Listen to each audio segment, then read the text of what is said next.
jelaskan kepada Beli Made ini, Beli, saya ini sebetulnya pernah melakukan aborsi 2 kali. Nah, apa kata Beli Made?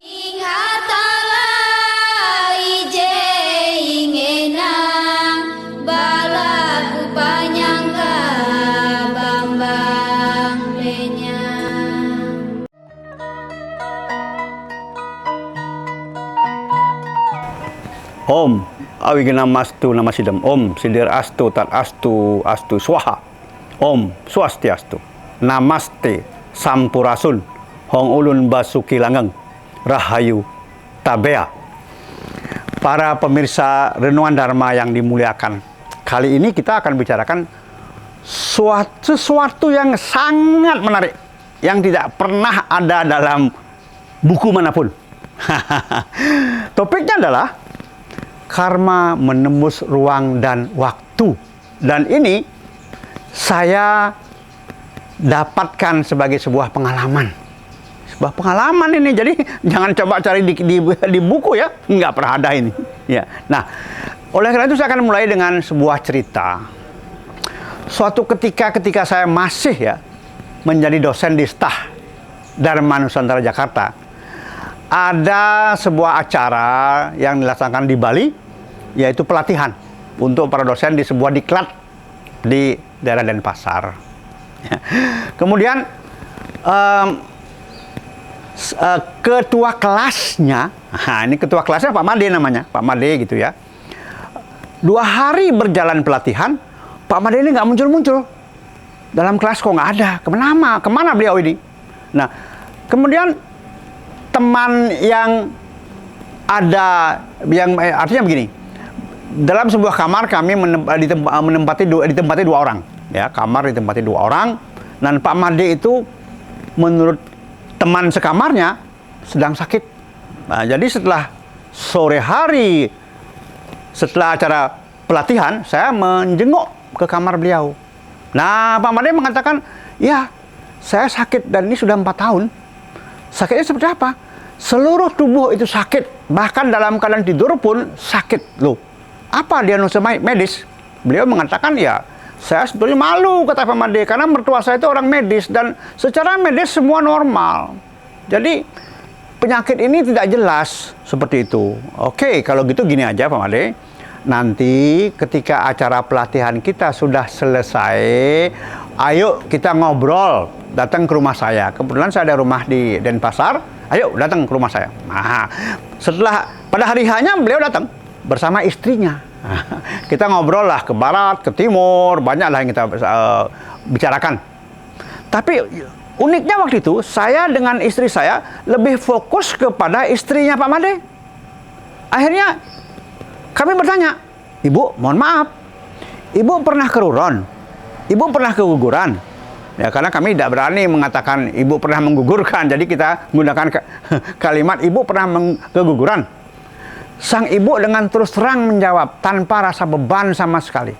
Iya, saya bukan keguguran, tetapi saya menggugurkan. Loh, terus itu saya lakukan ketika saya belum bertemu dengan suami saya sekarang ini. Jadi itulah saya lakukan ya ketika saya masih pacaran dengan pemuda lain, dengan pria yang lain. Nah, kemudian ya saya bertemu dengan Beli Made ini. Saya bertemu dengan Beli Made ini.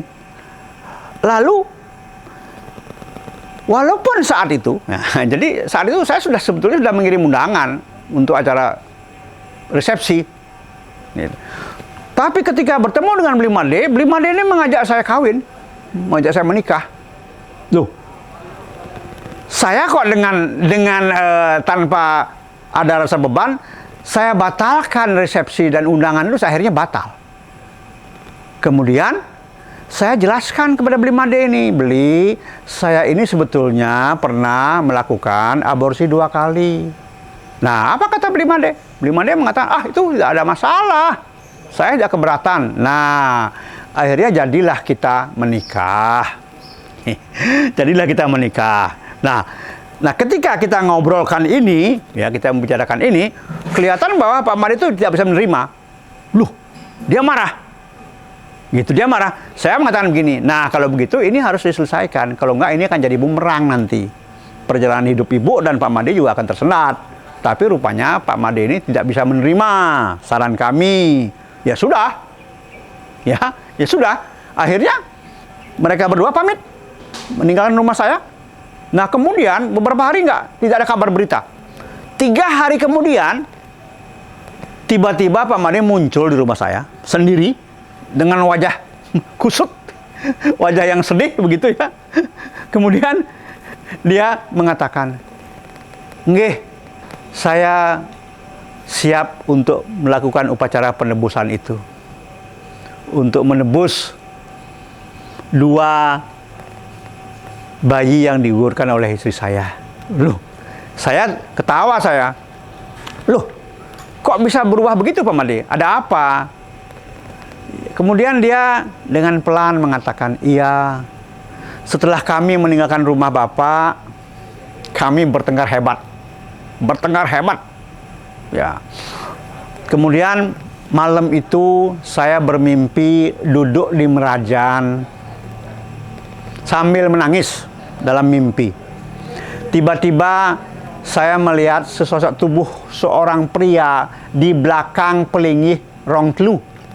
Ya. Beliau berkata, "Made, lakukan upacara itu. Sekarang kan dia sudah menjadi istrimu, lakukan itu."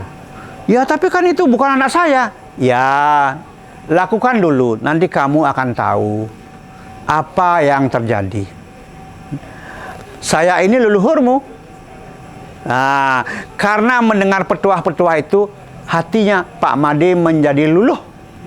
Dan dia memutuskan kemudian akan melaksanakan upacara penebusan untuk 2 kali aborsi oleh istrinya itu. Nah, itu yang diceritakan oleh Pak Made kepada kami, ya, kepada saya dan istri saya.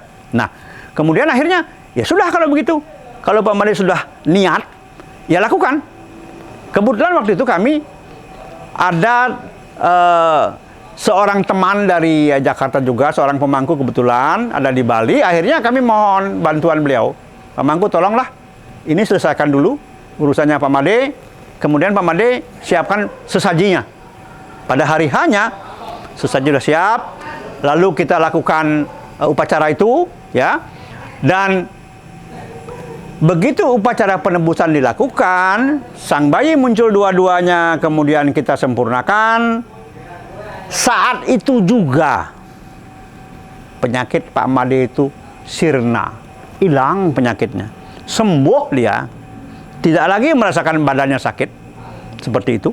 Nah, tentu akhirnya kami berdua, saya dengan istri ingin tahu bagaimana sih ceritanya kok bisa kasus ini begitu mudahnya selesai.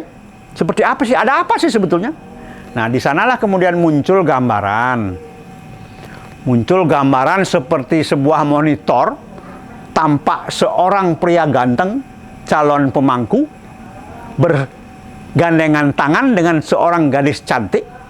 Nah, mereka rupanya sepasang kekasih. Dan kemudian muncul gambar yang lain. Suatu ketika sang gadis ini hamil, ya hamil, yang kemudian digugurkan.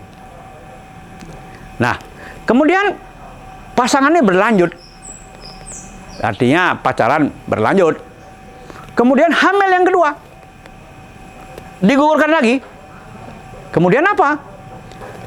Setelah digugurkan yang kedua ini, sang pria ganteng calon pemangku ini menghilang, meninggalkan sang gadis dan menghilang tanpa pesan. Si gadis tidak pernah tahu kemana pria itu. Nah, ini yang terjadi dalam kehidupan sebelumnya. Terjadi seperti ini. Artinya apa? Ini Punarbawa ini. Dan si gadis mencari terus-menerus tanpa kenal lelah di mana si pria ganteng itu Punarbawonya. Inilah yang terjadi kemudian. Keduanya Punarbawo di zaman sekarang ini dan akhirnya bertemu. Artinya apa dari kisah ini, dari cerita ini, dari gambaran ini?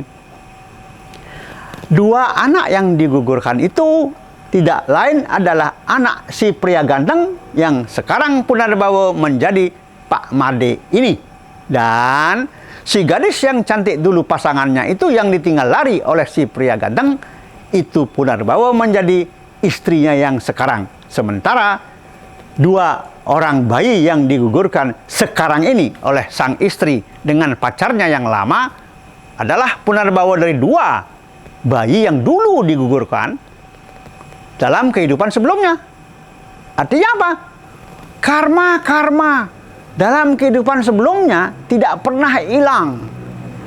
Dia mampu menembus kehidupan melalui Punarbawa di zaman sekarang. Artinya apa? Karma itu mampu menembus ruang dan waktu. Akhirnya kondisi ini pun disadari oleh Pak Made bahwa dia mau tidak mau harus yakin dan percaya bahwa Punarbawa dan karma itu memang terus bersanding, dan khusus karma tidak mungkin dia dihilangkan begitu saja karena karma mampu menembus ruang dan waktu. Sekarang pun Pak Made dan istrinya sudah hidup tenang, anak-anak sudah dewasa, dan mereka berdua juga tampak bahagia, tidak ada beban lagi. Seperti itu. Jadi Bapak Ibu, para pemirsa Renungan Dharma, hendaknya hati-hati ketika kita terlibat dalam urusan keruron atau keguguran maupun aborsi Bruna Hatiya. Hati-hati. Inilah pesan yang harus diingat oleh kita semua. Demikian penyampaian saya tentang karma menembus ruang dan waktu. Terima kasih. Om Santi Santi Santi. Namaste Sampurasun Hong Ulun Basuki Langgeng Rahayu Tabea. Terima kasih.